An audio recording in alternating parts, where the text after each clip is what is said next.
त्या दिशांच्या भिंतींवर जर त्या रंगांचे म्हणजे रेड, ऑरेंज, येलो कलरमधल्या फ्रेम्स या पूर्वेला, मस्टर्ड आणि चॉकलेटी रंगाच्या फ्रेम या दक्षिण दिशेला, किंवा तांब्यासारखा धातू जर दक्षिण दिशेला लावला, त्याची म्युरल्स लावली तर जास्त आकर्षक होतात.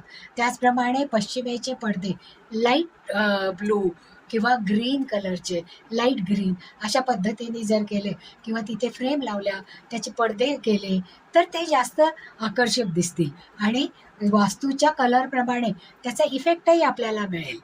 आणि उत्तर दिशा ही जास्तीत जास्त ओपन हवी, खोली असावी, तिथून हवा खेळती राहावी. म्हणून मग तिथे आयव्हरी व्हाईट किंवा लाईट पिंक किंवा लाईट येलो टिंट असणार आहे असे जर रंग असतील आणि मग त्याच्यावर निरनिराळी पेंटिंग, झाडाची चित्र किंवा निरनिराळे पाण्याचे स्रोत असलेली पेंटिंग्स किंवा फोटो फ्रेम लावल्या तर त्याचा जास्तीत जास्त उपयोग होतो पहा. आणि वास्तूप्रमाणे आपण या सगळ्या गोष्टी तिथे आणल्यात याचं आपल्यालाही समाधान होतं.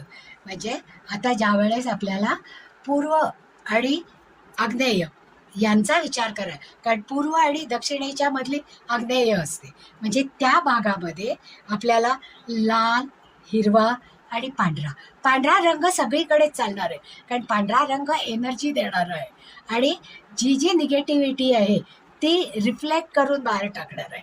म्हणून घराला साधारण पेस्टल कलरमध्ये, छत नेहमी आपण पांढऱ्या रंगाचं करतो पहा, म्हणजे जेव्हा सिलिंगचा रंग असतो तो पूर्ण पांढरा असतो की जो आपल्याला जास्तीत जास्त प्रकाश आणि एनर्जी देतो.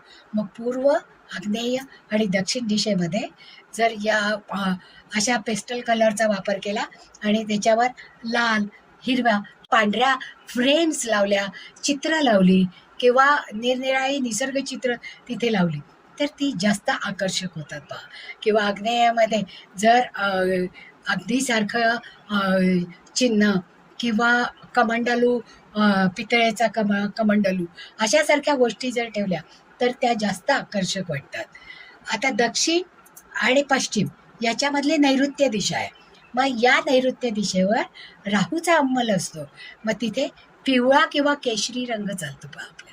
मग अशा वेळेस तिथे लाईट पिवळा किंवा लाईट केशरी हे जर रंग दिले किंवा या रंगाचे पडदे वापरले, त्या रंगाच्या फ्रेम्स वापरल्या, त्या रंगाची पिक्चर्स वापरली तर ती जास्त चांगली. सूर्यफुलासारखी जी चित्र असतात ती जर इथे लावली तर ती जास्त एनर्जी देणारी असतात.